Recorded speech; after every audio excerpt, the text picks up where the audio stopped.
میرا نام زینت ہے۔ میری ماں نے غربت کی وجہ سے میری شادی کم عمری میں ہی کر دی تھی، کیونکہ میرا باپ بہت سال پہلے دنیا سے چلا گیا تھا اور ماں نے بہت مشکل سے مجھے پالا تھا، اس لیے پہلے ہی رشتے پر مجھے گھر سے چلتا کر دیا۔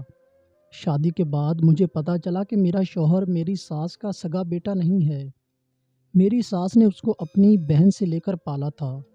پھر میری ساس کا بھی ایک بیٹا پیدا ہوا اور میرے سسر کی وفات ہو گئی، تو بچپن ہی سے گھر کا سارا خرچ میرا شوہر چلا رہا تھا۔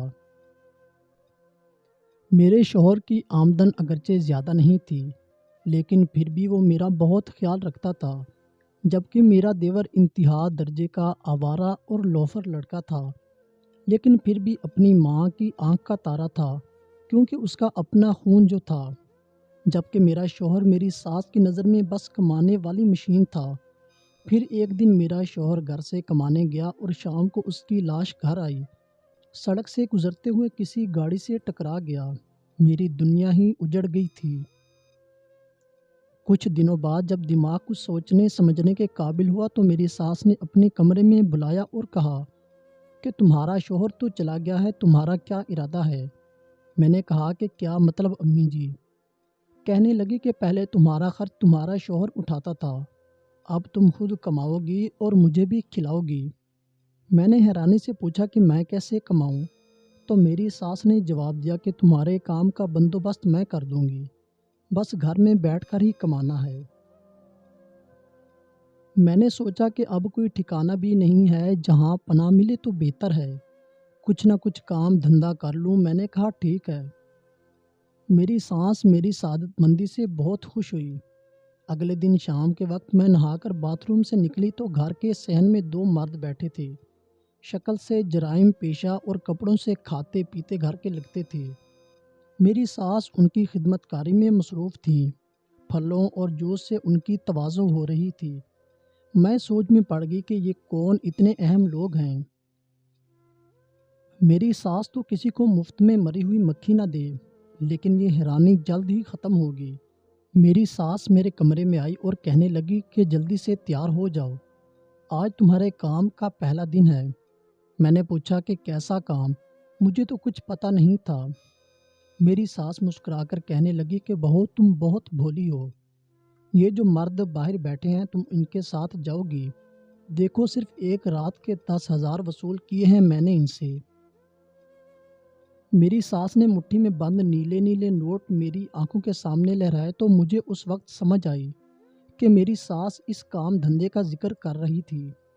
وہ کچھ اور نہیں بلکہ جسم فروشی تھا۔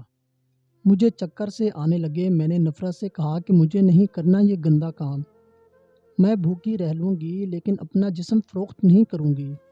میری ساس ایک دم طیش میں آ گئی اور مجھے بالوں سے پکڑ کر کہنے لگی کہ دیکھو لڑکی، یہاں رہنا ہے تو میری بات ماننی ہی پڑے گی، ورنہ گھر سے نکال دوں گی اور باہر بھی سب لوگ تمہارا جسم ہی نوچیں گے۔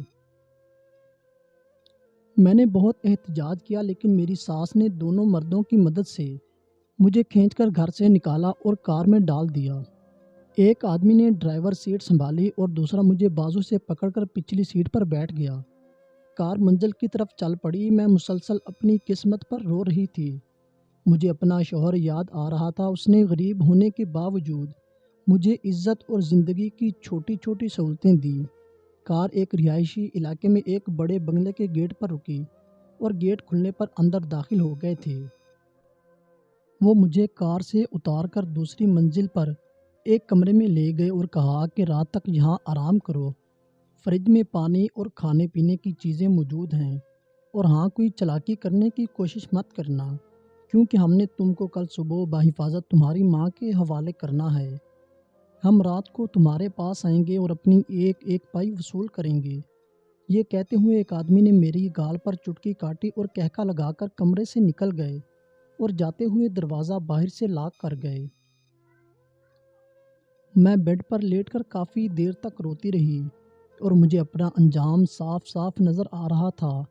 بھلے ہی میں نے غربت میں بچپن گزارا تھا، لیکن میری ماں نے مجھے ہمیشہ عزت سے جینا سکھایا تھا۔ مغرب کی اذان کی آواز کانوں میں پڑی تو میں نے اٹھ کر کمرے کی کھڑکی کھولی۔ تازہ ہوا اندر آئی تو میری گھبراہٹ کچھ کم ہوئی۔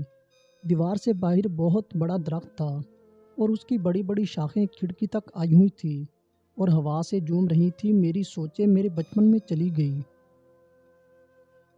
ہمارے صحن میں بھی ایک بڑا درخت ہوا کرتا تھا۔ اس پر چڑھ کر میں سارا دن کھیلتی رہتی اور اس کی شاخوں سے جھولتی اور کئی بار گرتی۔ ماں کے منع کرنے کے باوجود پھر اس درخت پر چڑھ جاتی تھی۔ اچانک ایک خیال میرے دماغ میں آیا کہ مجھے لگا کہ یہ درخت میری عزت بچا سکتا ہے۔ میں نے فوراً کھڑکی تک آئی بڑی بڑی شاخوں کا جائزہ لیا۔ یہ شاخیں آسانی سے میرا وزن برداشت کر سکتی تھی۔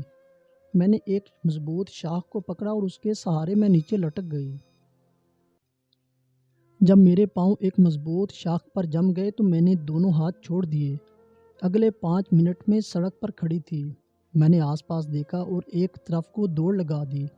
تھوڑا ہی آگے مجھے ٹرین کی پٹڑی نظر آئی اور میں سیدھی چلتی ہوئی ٹرین کی پٹڑی پر پہنچ گئی اور ایک انجانی سمت کی طرف چل پڑی۔ اچانک مجھے پیچھے سے آتی ٹرین کا ہارن سنائی دیا۔ ٹرین ڈرائیور بار بار ہارن دے رہا تھا۔ میں نے فوراً فیصلہ کر لیا کہ میں زندہ رہی تو جگہ جگہ پر مجھے جسم کے بھوکے درندے نوچ نوچ کر کھا جائیں گے اور بار بار مرنے سے بہتر ہے کہ ایک بار ہی مر جاؤں۔ میں سر جھکا کر چلتی رہی۔ موت لمحہ بہ لمحہ میرے قریب آتی جا رہی تھی۔ اچانک کسی نے میرا بازو پکڑا اور مجھے اپنی طرف کھینچ لیا۔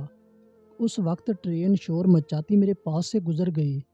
جس شخص نے میرا ہاتھ پکڑ کر مجھے مرنے سے بچایا تھا، اس نے مجھے اپنی باہوں میں اٹھایا اور مجھے ایک جان جگہ پر لے گیا اور میں نے خود کو چھڑانے کی بہت کوشش کی لیکن ناکام ہو گئی۔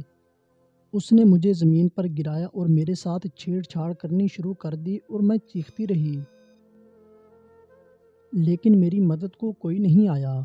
پورا 1 گھنٹہ اس نے میرے ساتھ چھیڑ چھاڑ کی۔ اس نے وہ سب کچھ میرے ساتھ کر ڈالا جس کا مجھے ڈر تھا۔ اچانک ایک اور آدمی آیا اور اس نے مجھے اس درندے سے بچایا اور مجھے قریبی پولیس اسٹیشن میں لے گیا۔ میری ساری کہانی سن کر تھانے دار نے کسی کو کال کی تو ایک عورت اور ایک مرد پولیس اسٹیشن پہنچ آئے۔ ضروری کارروائی کے بعد وہ مجھے کار میں بٹھا کر اپنے ساتھ لے گئے۔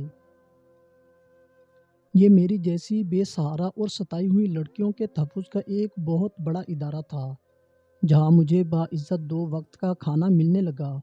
میں نے اپنی ادھوری تعلیم دوبارہ شروع کی اور کچھ عرصے کے بعد اپنی محنت کے بلبوتے پر اس ادارے کی سربراہ بن گئی۔